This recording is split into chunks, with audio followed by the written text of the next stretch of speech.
Thank you for joining the podcast for Beyond the Banter. Before we get started, you need to know some important information. If you need support immediately, please reach out to one of the following organisations. Lifeline on 131114, Beyond Blue on 1300224636, or Men's Line Australia on 1300789978. If your life is in danger, please call 000 immediately. Beyond the banter, beyond the banter, we'll find the answer. G'day everyone, welcome back to another episode of Beyond the Banter. We are so humbled to be able to bring you another episode where we're going to dive into a person we've met on social media that is going to talk about his life stories and his battles and where he's been and where he's currently at now. We decided to go on to TikTok as a social media platform. We noticed there's a lot of negativity around TikTok, and we wanted to go on there and create a bit of a positive vibe and atmosphere. And since day one, we've had Wade come on and interact with us and engage with us in a very positive way, and also bringing people onto the platform to support Beyond the Banter, which is brilliant. We're a bit hesitant about going on TikTok. There is this thing out there that it is for kids and dancing and stuff like that, but it's totally the opposite, and it's actually turned out to be a really good platform for us. In saying that, we've met a whole bunch of people, and we've now through the power of TikTok and social media, we've actually managed to put on a couple of ambassadors for Beyond the Banter that are out there spreading the word and getting the message across. One of those people that we have met is Wade, who I mentioned before, and Wade's been with us since day one on TikTok, and I think it was one of our first people that came onto the live, and we just instantly connected. I've recently done some travel for work where I've travelled into regional areas, and I've had the privilege of actually meeting Wade in person and saying g'day and saying hello to his beautiful family, and engaging with those guys for a little bit. It wasn't long enough, but we did what we needed to do. So I'm going to tell you a little bit about Wade. I'm not going to steal his thunder, though. I'm going to throw it over to him to do an intro. But we did meet via TikTok. We do talk on TikTok quite regularly to our audiences, and it's been such a great ride. And mate, we can't thank you enough for the support and the love that you've shown the brand so far. Wade's from country Victoria. He has had a lot of battles in life, and the reason why we started doing this podcast is to spread the message and just let people know that you're not alone, and awful things might have happened to you, or you might be going through mental health issues and conditions, but there's always someone else that's worse off than you. When we started talking about Wade about this podcast, he's like, I want to tell my story. I want to get out there and try and help the next person that comes along as well. He's a part of a foundation, which I'll let him talk about as well, which is the Qirx Foundation.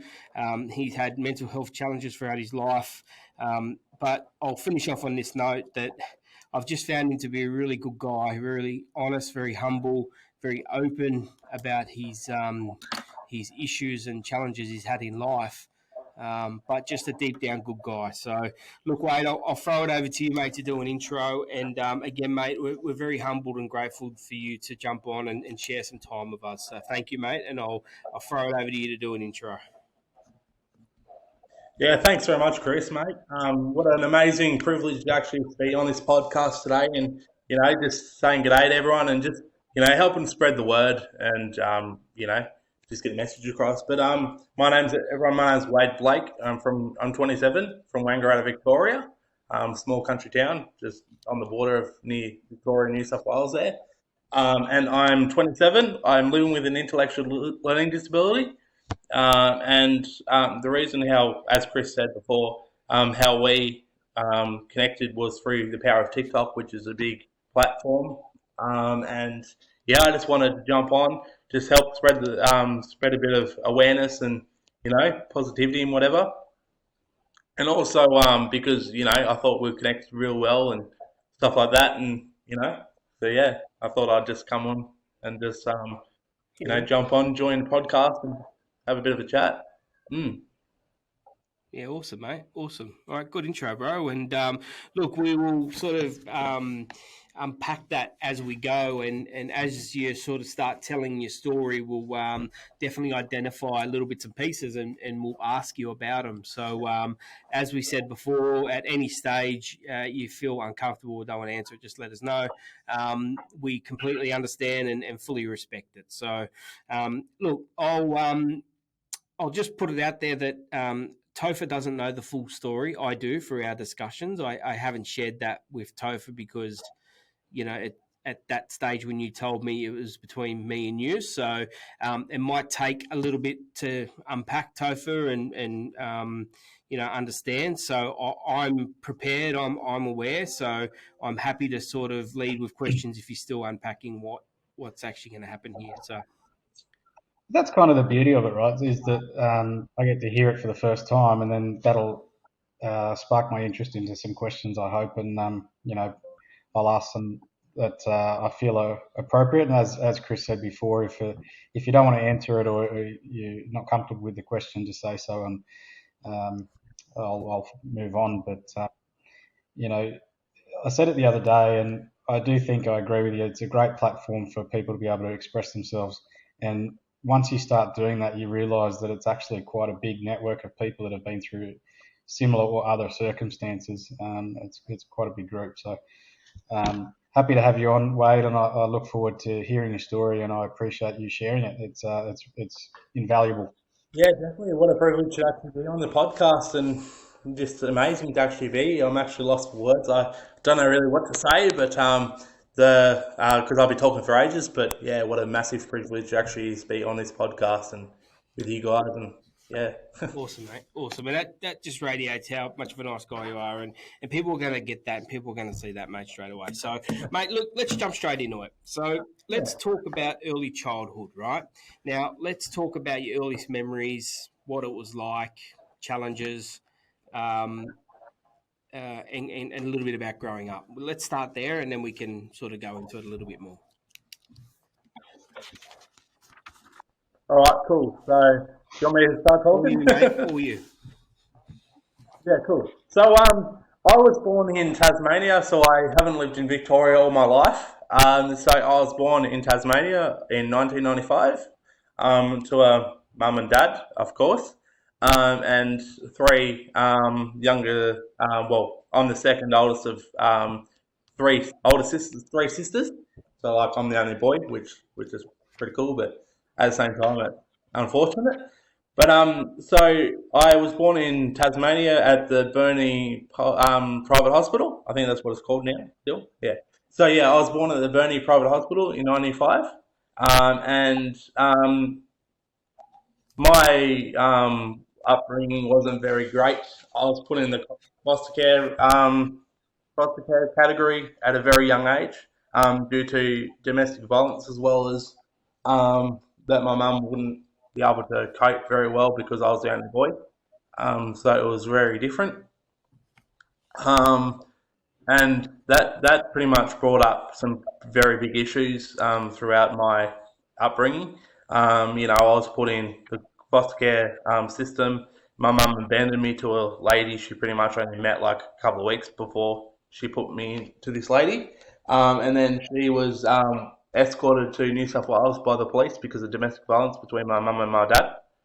And because of that, it just was just very stressful on both my parents, because my dad didn't really want any bar of me, but my mum did. And because because she was coping not very well, she had to be put in rehabilitation program for a very long time. And since then, it just pretty much wasn't very good. And I was until the age of 18. I was put under the care of the minister. So, like, I had to go to school. If I had to go to Victoria or whatever, I had to get like legal permission from the minister. So I was pretty much isolated from doing things that I really wanted to do. And yeah, just being in the foster care category under the care of the minister, it just isn't very. It's not a very good system for anyone to go through. And like I was asking where my mum and dad were, the organisation, like the Family Community Services, which is what they call now, would tell me that my mum and dad weren't here anymore, like they were dead to me and everything like that. And that was pretty much a big stepping stone for me, like thinking that my mum and dad weren't around. And you know, I really wanted like a bit of closure by actually asking for my care records. They wouldn't give me it for a very long time. I had to wait till I was 18. Now, to wait for till you're 18 to actually hear what you were going through when you were a kid and why you were put in the foster care record in the foster care system, it wasn't. It's taken away, pretty much taken away human rights from you. Like it's not. It's pretty much like criticizing your rights and responsibilities. Gotta And say. Wade, what you said you got put into the foster care system from a young age. What age were you? Did you go into foster? So I believe I was only in primary school. So what happened was I went to primary school. Next minute, the police come knocking on the classroom door. Wade, we're here to take you away. We're going to put you in the foster care system. This is what I've read about and faced because it's just I've had to access my foster care records and know what actually happened. And I was put in when I was going through school. The police came and lifted me and took me and put me somewhere else. I don't know where exactly I was, but it wasn't Was that very because great. of a report to like I don't know what the system is there, but like I think there's one called Docs or something. Is that because there was a report to Docs and that's why they came, or is that a different reason? It was called DOCS. It's now called Family Community Services. Yeah, well, I think it's because of domestic violence between my mum and dad during childhood. I think that's why. But it's not it's not anything that anyone can really go through. It's just very unfortunate and it sucks. But unfortunately, life can throw some pretty big curveballs at us. Mm. And yeah, I've got a couple of questions, Wado. A Yep. couple of things that you mentioned that I wanted to just ask you about. You said that you're quite restricted in things that you wanted to do. So, what were some of those things that you wanted to do where you felt restricted?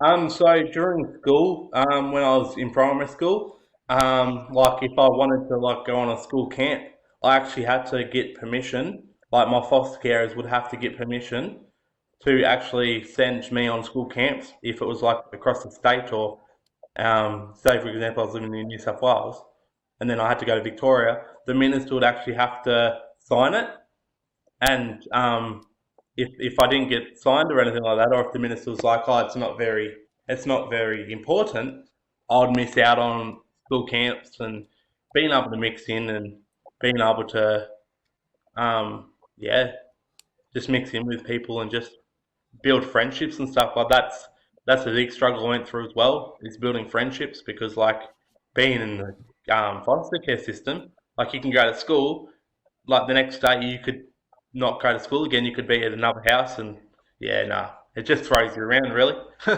Mm. Um, Something also you said here is that the information you got back was that your parents had passed on or passed away. Yeah. Did they say Yep. that specifically? Like, did they say that's what's happened to your parents, or what was the actual? Yeah. So they were telling me that because I'd like to talk to my mum and dad because because I was at a very young age and being able to I wanted to talk to them. They would they would just say look they're not here anymore, like you can't talk to them and stuff like that. I don't know if the system's still the same now or if they only do that to me, but I just don't want anyone to go through the same thing as what Mm. I did. Um, Sorry, Topher, I've got some questions here. I'm just going through. The next one I've got here is the care to get your care records. Can you explain to the listeners out there, people that might have gone into foster care and don't even know that they can get these records, or people coming up to turning 18 or whatever and want to get those records? Can you explain those I guess the details on how you actually get those records? So because I was in the foster care system, and because I read up about it was my rights and responsibilities and stuff, I just researched it on the computer, and I actually had to apply through a website called Care Leavers Access Unit, and that's like a big government thing. Like you can go on there, like only if you're like we're in the system, and you just go on there and you just type in that you want to give your care records, and you actually have to look up your name, your date of birth, your parents' name, and whatever. And then you send the application request away, and it can take ages. Like I was waiting about 3.5 years for mine, and that really sucked, because I was like, oh, am I going to get it? Like, am I going to wait a very long time and not get anything?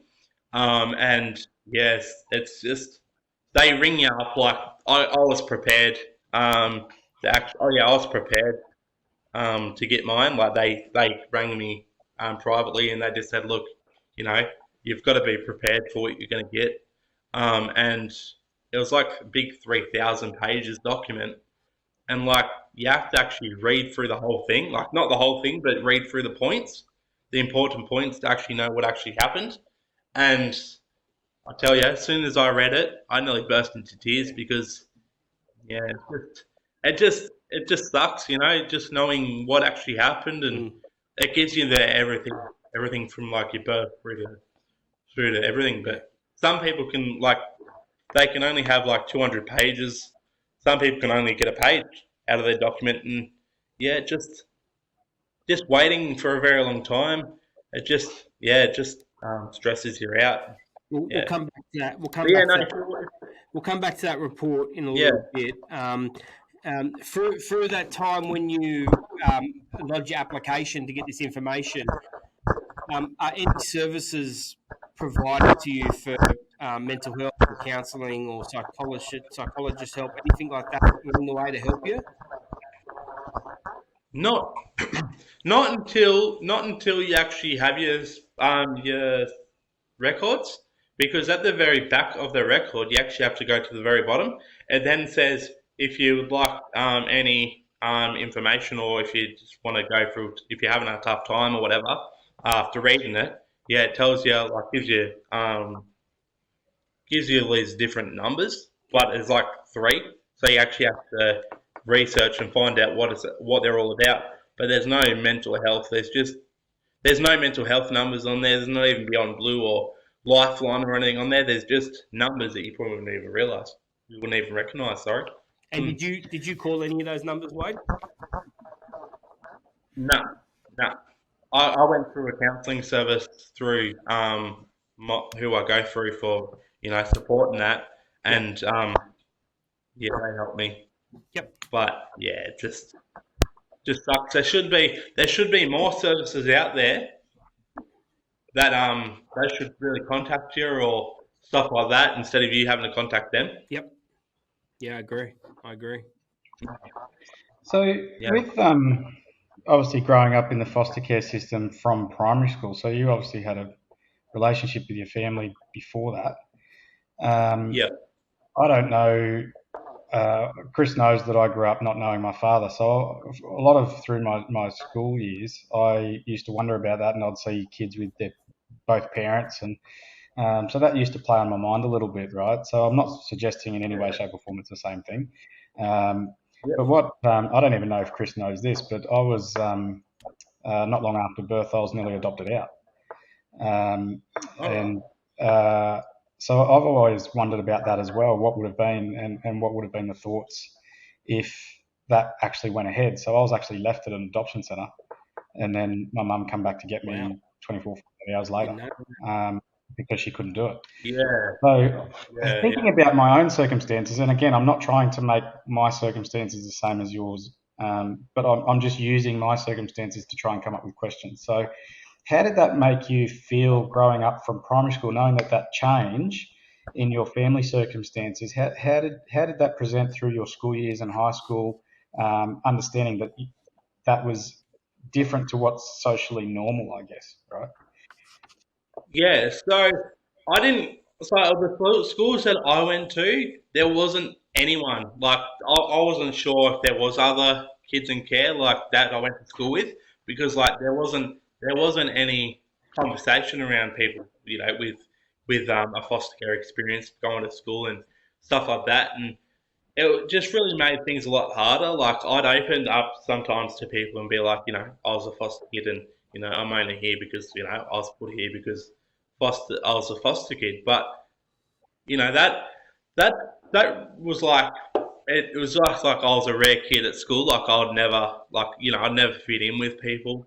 I'd go to school and I would tell some people that I was in the foster care system, and it was like turn people away from me. Like it'd make people look away and not want to hang out with me. Like sometimes I would go to school and like eat by myself at like lunchtime and that because no one would like to fit in with me. Probably because they would connect with me, and then next minute they wouldn't see me because I'd go to a different home or whatever. And I think that might have been a massive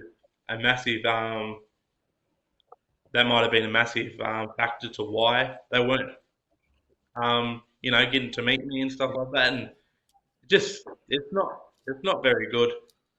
Kids can be cruel, that's for sure.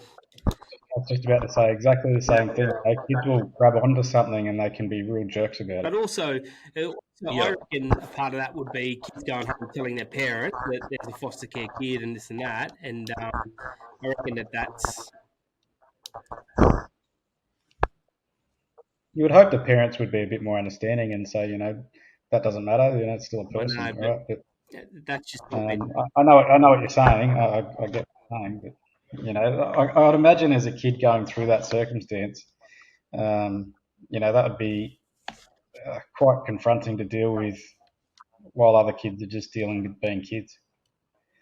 Yeah, definitely. There should be a lot more awareness then than what there is now. Like you go on the internet, you see a lot of apply to be a foster carer or whatever. And yeah, there should be a lot more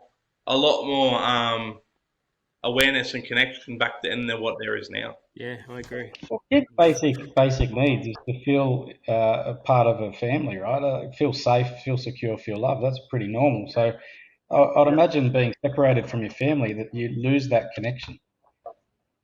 yeah, And I can't imagine that the foster system makes kids feel particularly loved in a general sense. I'm sure there are kids that are, but you mentioned that you've moved homes a few times. Do you know how many times you've moved homes? oh, too many. I can't even count. There's a lot. Like there was placements breaking down because there was foster carers getting new kids or whatever, and there was a lot of placements breaking down, or because so when I was growing up in school and whatever, I had a lot of struggling during the classroom and that, and I actually had to have someone actually sit with me to actually tell me that I was actually a good kid and whatever. But in the inside of me, I knew that I wasn't healed properly, and I actually didn't know how to heal myself because I was in the foster care system. And yeah, you don't feel loved or anything like that. Like when your own family gives you up or because of circumstances and that, it just it really hits. It really hits you hard. Once you've gone through foster care as a kid and you get to 18, what happens then? Does the government then turn around and say, you're 18, away you go, see you later? How does it actually work? So when you turn 18 after you've been in the care under the minister, that's what it's called. It's being under the care of the minister is being a foster kid, which is silly. It's like the minister's your dad or your mother, and it just sucks. But yeah, so when you turn 18, you're pretty much out in the real world. You're not with your foster family anymore, and it's like they pretty much like having you hostage pretty much until you're over the age of 18. And with me, when I turned 18, I left my foster family, and I got given a out of home care package, which was like when you move out, like you know how you get your like your furniture and whatever. So the foster care system, they give you like an out of home care package, and I think it's like $1,500, and that includes like your bedding and like your. It's pretty much like trying to help you start out in your own home or your own little Yeah. your own little unit. And yeah, I think that actually helped me because it actually felt like when I was 18, they were supporting me like when I moved out. It would support me a lot more with making me out of home care decisions and stuff like that because I've got no one else to help me when I was age 18. So yeah, I think that really helped. Yeah. Did that make you feel, and excuse for the terminology, but did that make you feel more normal in society once you turned 18 and you're out on your own? Yeah. Well, pretty much. Like I was pretty much like free. Like you know when when you get your license and you're like I can go here, there, everywhere. It was like that pretty much. Like it was like when you turn 18, it's like hell yeah, like I'm out of there now. Like I don't have to worry about not not being able to go different places and stuff like that. It's like yeah, I can do this now, and it's hard it's hard for the first 12 months or 2 years or whatever, because you're like you need to adjust yourself to that thing. But yeah, when you get the hang of it and be like, oh yeah, I'm not here anymore. I'm not under the care of the minister anymore. Yeah, it makes things a lot easier. It And definitely does. did you choose to move out from the foster care, or at 18, that's it, you've got to move out? Yeah, my foster family that I lived with for about 3 years, um, they pretty much kept me until I was 18, and then they wanted to make sure they knew that I was ready to move out. They knew that I wanted to. They knew that it was hurting me being a foster kid and stuff like that, and Hmm. they knew that I was ready to move out. And I still speak to them today. Like I still ring them up. They ring me up all the time, and they just ring up to see how I am. And they're the type when they do that, it means they really love you Yeah. and they really care about you. Yeah. Yeah. Mm. So, coming back to that point then, Yep. if that foster family was so great for you at that time, how is the system, from your view, failing where you've got to move so many times and you're struggling to get that connection? If you had got that family the first time, you might have lived there for the whole time and nowhere else, I could and live been there a for lot more 18 years. supported Yeah. and nurtured and nourished and everything a lot better to Yeah. give you a better outcome. Yeah. So you actually have to. All placements break down. Where some foster kids placements break down. I'm not saying every single placement breaks down, but only some of them do. And that's really what actually happened to me. Like all the placements, most of the placements are breaking down. And it just took me a very long time to actually be put in with this family, like this foster family, and feel loved. It takes a very long time to actually feel like you belong. And yeah, I think as you said before, Topher, if I had been put there first, other than being shifted here, there, everywhere, different schools, whatever, yeah, I reckon things would have been a lot more smoother. I would have made a lot more friendships, and I would have felt need of belonging. Yeah. Mm. Yeah. It's tough. It's tough. It is very much.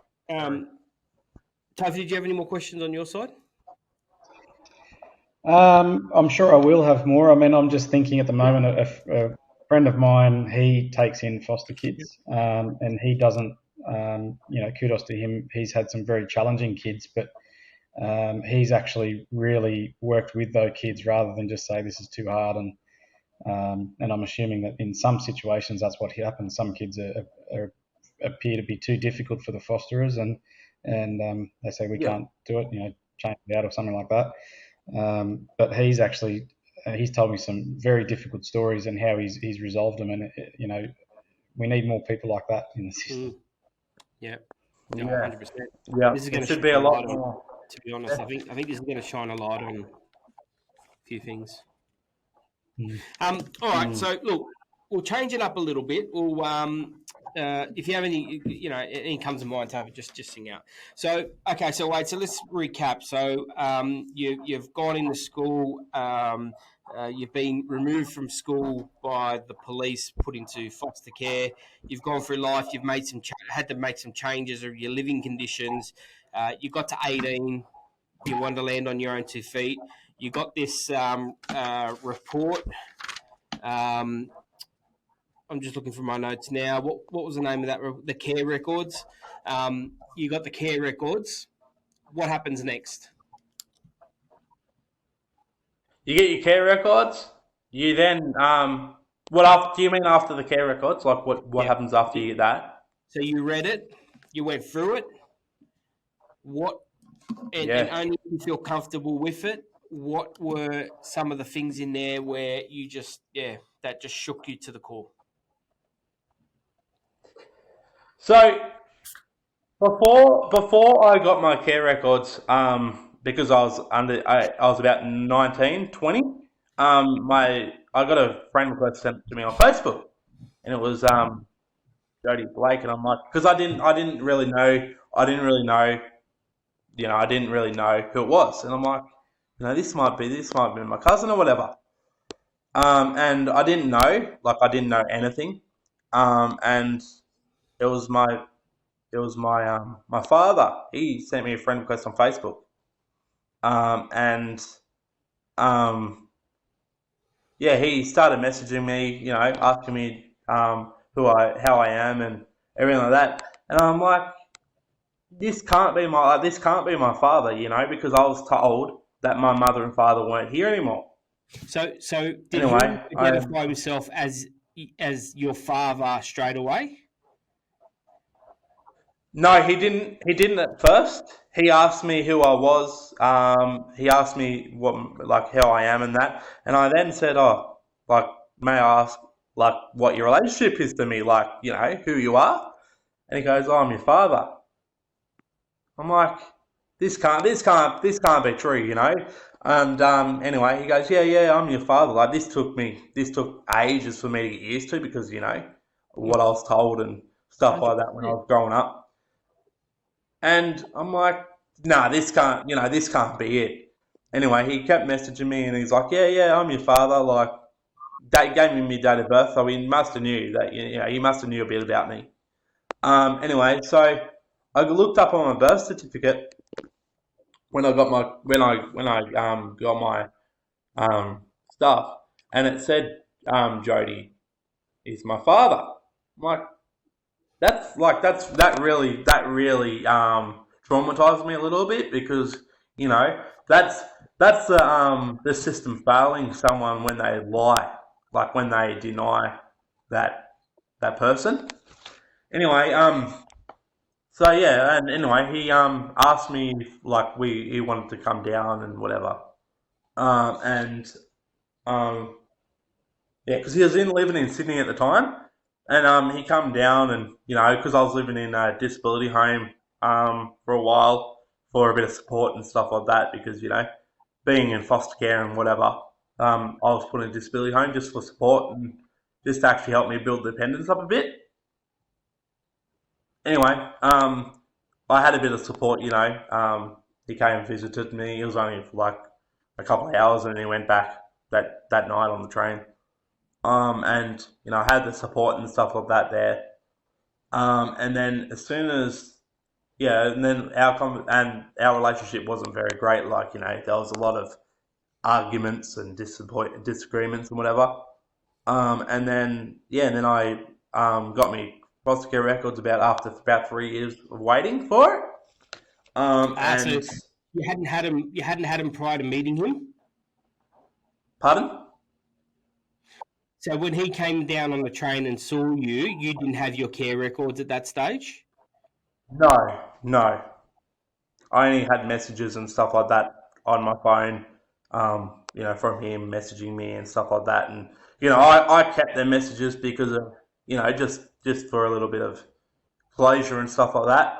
And then, I got my care records. And as soon as I got them, I had to message him and be like, look, we can't continue this. We can't continue our relationship anymore. I just can't have you anywhere near me, Sarah, and the kids. And I just had to lose that because, I just don't really feel comfortable talking about it on here. But No, I it's just, fine. It's what I've fine. heard, what I've heard is, what I heard about him is just no. He's Yep. let's just say he just isn't a person anymore to me. And Yep. he might be Oh, my that's father, okay. I or mean, you've got to whatever. make decisions. You've got to make decisions for you and your family, and based on the information you've had, you've Safety made those first. decisions. Safety first. Like I'm not going to let anyone that at risk like that come anywhere near me and Good on my you, bro. family. Like it's just Good on you, no. bro. You know what you call that? Mm. You know what you call And that? that's Breaking not the an easy cycle. decision You're either. calling that. Hang on, mate. You're calling that breaking the cycle, brother. And that's what you're doing. And honestly, I know because Topher's broken the cycle and I've broken the cycle. What you've done is broken the cycle, man. And that is so brave in itself to be able to go in there and do that and provide that safety for your kids. So, mate, hats off to you for that. Yeah. Yeah, no, and also it takes you have to be able to meet someone to actually know their true colours. You have to.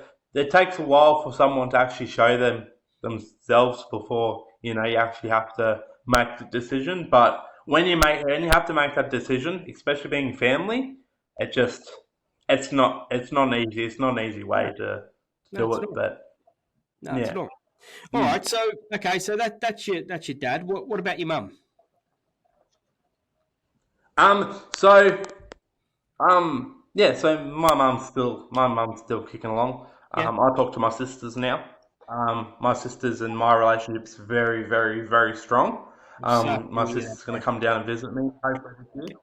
I'm so happy Yeah. to hear that. And like when me and my sister started talking, it was more like my sister was pretty much apologising to me for actually what happened, Yep. and I even said to her, Mike, look, you know, everything makes mistakes in life, and we all learn from them. Yep. But yeah, like our relationship's good now. She's spoken to me, my partner, and my small family as well. And yeah, it's very strong. And as well as my mum, like she video called me about 2 weeks, 3 weeks ago. Showed me the house that they're living at, which is a beautiful house. And yeah, and I think like my relationship's not very good with my mother because of things, but we're just taking things nice and slow. Like I don't think I'll be able to see them face to face, but over the phone is very good. Yep. And that could be part of your own self healing there, man. Like that you take your time with that. You're in control, right? And if it's Yeah, making you feel good by doing it, mate, continue to do it. Both of us here, Topher and myself, have got strained relationships with our mum. We've said that on our podcast. Um, I I just had to unfortunately cut my mum off, but that I still don't like. I still think about it, but at the end of the day, I just knew that there had to come a point. But it can go the other way where it can be a little bit of self healing by just engaging, calling every couple of weeks, and that sort of thing. That could be helping you with your journey and your mental health struggles, but also setting an example to the kids, man, to say, look, people make mistakes, and it's how you deal with it and how you want it to progress. You're in control of it, and that's what you're doing, man. And I don't know if you've seen it or anyone said that to you, but that's what you're doing, man. And that bloody takes courage and a lot of balls to do that, man. So well done. I didn't know the full thanks, story. mate. I didn't know the full story, and hearing what you just said, I'm so happy, mate, that you just said that you talked to your sisters. Mate, I don't. I'm not going to dive into anything that we've spoken about, but if it was bad for you, I'm assuring it was bad for your sisters as well. So you Yeah, could they've be helping opened each up a other. lot to me as well. Yeah, they've opened up to me a lot as well, and I've opened up to them. But you know, I can give that. I can give I can give people second hand. I can give people chances, Yep, but I don't think so with my father. yep, I don't think so. yep. Sorry, Topher, what was that? I'm just curious. You mentioned your sisters. Did they go into foster care as well, or just you? No, so they were put into like a so they weren't put into the care of the minister, um, but they were put into a home where they got to stay with this home for a very long time because it was actually through a family friend. Okay. So they actually still stayed there, and everything was all right. But I don't know why I wasn't put in the same home. I don't know. But yeah, I just don't know. Yeah. No, I'm just so glad that you've come full circle. You're talking and work on that, Wade. Like seriously, work on that because there'd be a lot of shame and guilt that they would be feeling as well about the whole situation. I'm sure of it. So I'm glad to hear that. I want to change it up a bit though. Wait, Topher, did you have any questions before I sort of mix it up a bit?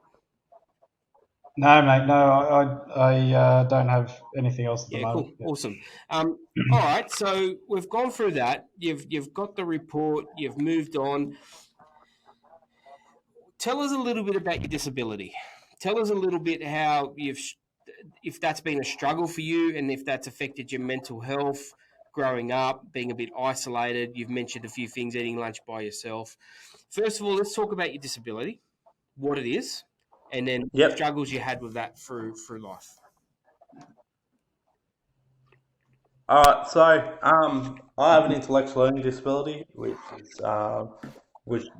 doesn't like an intellectual learning disability. I'm still independent and whatever. But during school, I actually had to have a teacher's aide with me at all times. And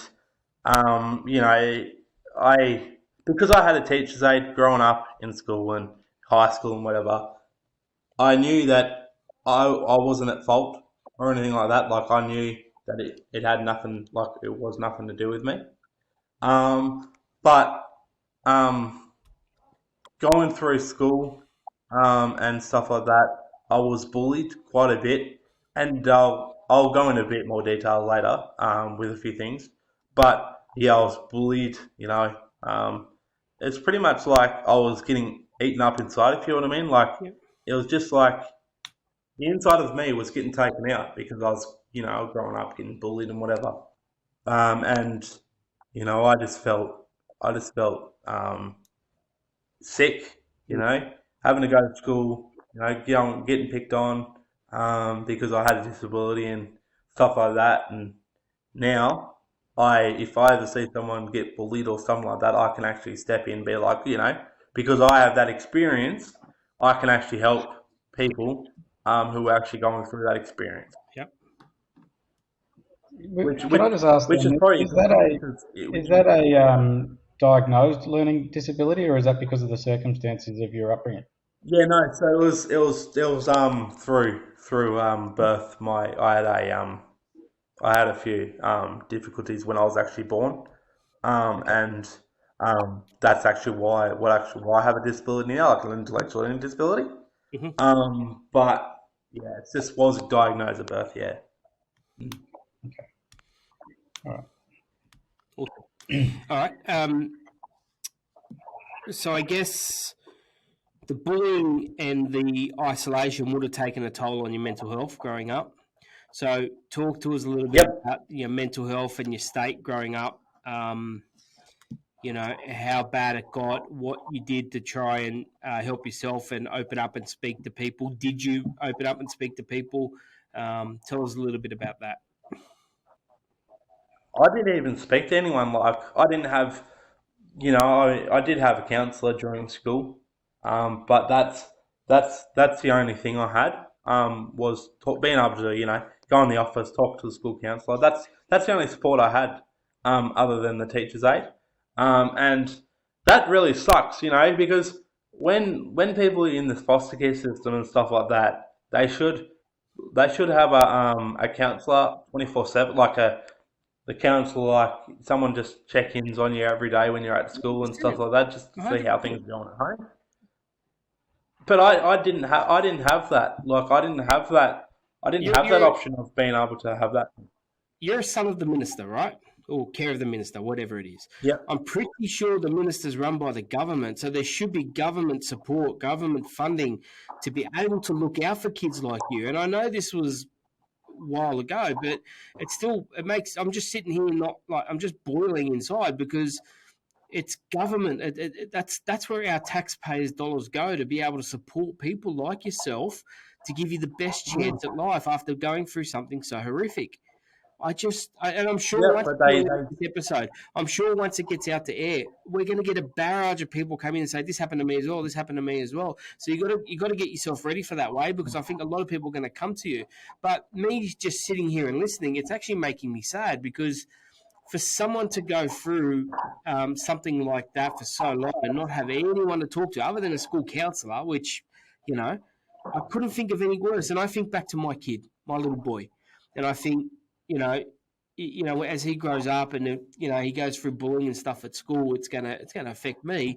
But hearing you and knowing you and not knowing this part of the story, it makes me feel bad for you. It makes me feel like I haven't done yeah. enough to be able to provide that service, and not me personally, but make people like me making enough noise like Topher to go, hey, something is broken here. I don't know if you share the same sentiment, Topher. Yeah. I don't know if that's just me waffling on, but Yeah, no, I do, and I'm listening to it. As I said, I very different circumstances, but I could have ended up in a different situation of not knowing who my parents are, and I think it comes back to that same thing that kids' basic natural instinct is to feel yeah, secure, right? And that's just what that is until they reach probably teenage years when they think they can cope on their yeah, own. But they're if you think back to the way we're designed, babies and kids they look up to their parents, and 100%. that's what they need. They need that security and that love Yeah. to be able to go out on their own. And I don't know, just hearing a story, I just feel like that the system isn't there. Yeah, And I've got some other stories as well that are different, living out in some of the remote communities, and um, there's still a gap, and those processes and those missed basic needs are creating circumstances for later. 100%, 100%, 100%. I don't know any information, but I can imagine you, Wade, going home after school and crying because you've been bullied or picked on, someone's punched you or hit you.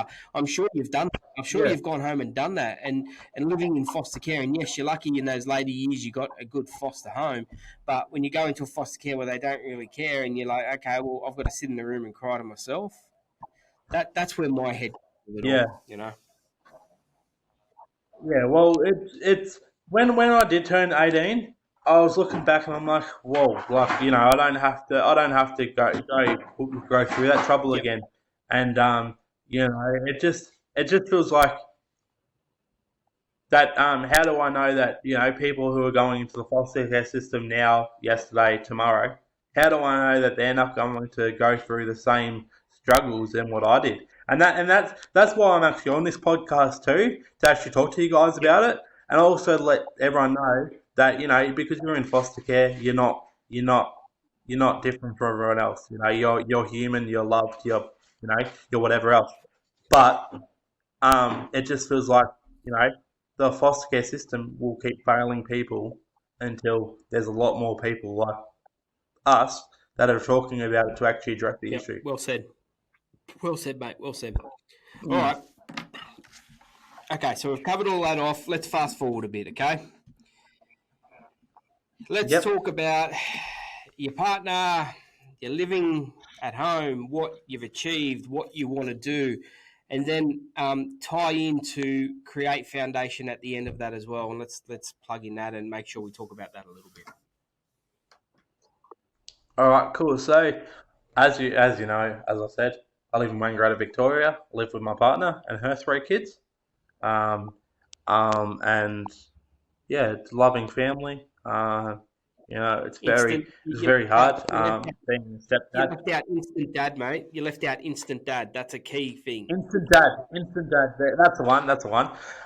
So it's very tricky being instant dad slash stepdad.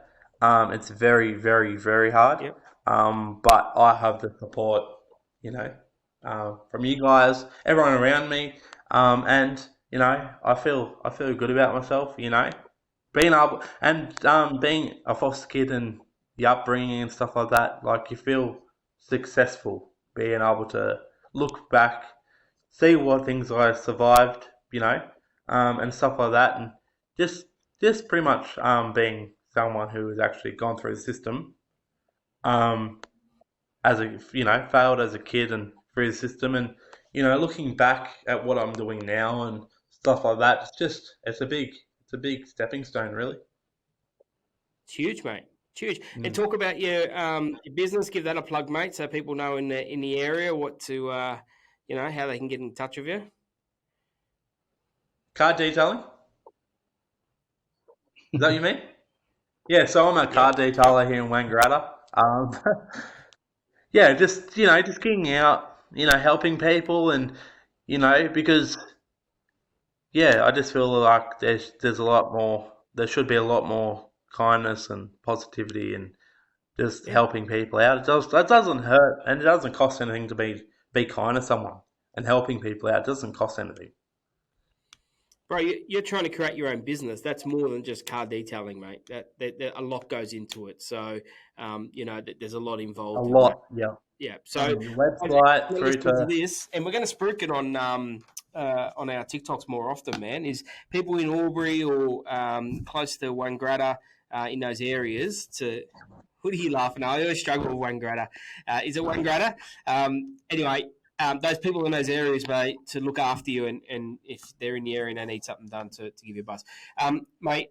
I applaud you on that. I'm going to help you to get to that business and do what I can with the tools that I have to help you out. Let's talk about. no worries, mate. That'd be great. Let's talk about your foundation, mate. Let's talk about what you're aligned to. Give it a plug. Give it its website, where we can find some videos, what it's about. Let's give them some love. Yeah, cool. So, the Create Foundation is a non-for-profit organisation that helps represent the voices of children in the out-of-home care system. So to actually prevent, people without a voice, who can't get out, and just say that, I'm a foster kid, I can't get the message across because, I live in the foster care home, and I can't because I feel like I'm going to, get in trouble for saying whatever. So I represent kids in care, and I do a lot of training up foster carers and foster caseworkers and stuff like that. I just help them be the best they can be, so that no one goes through the same system as what I did. That is really good, man. What's the website? And the website for that is www.create.newsouthwales.gov.au. We'll make sure we'll add that to the show notes. Also, and YouTube. I believe that they've got a YouTube channel, and you are one of their guests on one of their videos, the VIPs on one of their videos. I am. So if you type in Create Foundation on there, it gives you the whole YouTube channel. But if you type in Create Foundation, you will just like us, I'm on that video. Beautiful. And last thing from my side, your TikTok handle, you want to give that a shout out? I don't even know what it is. Wade. Hang on, no, yes I do. Wade _ beyond the banter. That's it. Well done, mate. Well done. Look, I know Topher will probably want to say a few things, so I'll throw over to you first, Topher, and then I'll close off because I've got a few words that I want to say to you, Wade, and so I'll throw over to you first, Topher. If you haven't got anything, that's cool. But yeah. No, just really quickly, again, thank you very much for speaking up, mate. As you know, what we're trying to do is get men to talk up more, talk about their circumstances, and other people realise that there's people out there that have been through similar or challenging circumstances that they might be able to relate to. And by us engaging with people like yourself and telling your story quite raw, hopefully it's creating exactly what we want. I wasn't kidding when I said that the more I talk to people, the more I realise there's more mental health issues out there that people have experienced from time to time, and some ongoing. So it's great what you're doing. I've looked at your charity organisation that you're aligned to. It's a great organisation as well. I think the beauty of what we're doing is that we're not aligned to any one singular entity. This is all of men for all their variety of circumstances. So we will create a link to Create Foundation so that we can spruik that as well. So thank you again. I really appreciate it. Really enjoyed talking to you and learning your story. Awesome. No worries at all, Topher. Well, thanks very much for actually having me. Awesome. Now, I'm going to finish it off and say this to you, Wade. I want you to, every time you think about those days that it was a struggle, you got bullied, you got picked on, you went home crying, you had no one to turn to. Whenever you see us, Topher and myself, you ever see the brand, you ever are on a live, I want you to embrace that moment because you've got two people here that are going to look out for you, and we're your mates, and you've got us in your corner, and you have us. If you ever need anything, you let us know. So all those bad days that you had, mate, it's all turned around, and we're here to support you and get you to where you need to go. So, and it's not just us two, Topher and myself. It's the other ambassadors. It's a community that we're building. I want you to look at that and know that there are people that care and are interested and want to do the right thing. And by you coming on and sharing your story, I know there's a lot more. But I'm looking at the time and I'm thinking Topher's going to kill me because of the length of this bloody episode. But I know there's a lot more. So I'm not going to say this is the end because I feel that you're going to come back on and do another episode later on down the track and open up on a few other little bits and pieces once you feel a little bit more comfortable. So, mate, I want to say thank you for all the work that you've done so far. We are very, very humbled and privileged to have you as an ambassador for Beyond the Banter, and you speak true values of what we're trying to do. So thank you very much. Thanks very much, mate. Appreciate it. And, we can't wait to get this one out on the air. So thanks again, man. And this in the end. This is only the beginning. That's it, mate. That's it. Awesome. Well, thanks very much, guys, for actually having me here. Topher. And I hope everyone can do it. No problems, mate. Beyond better.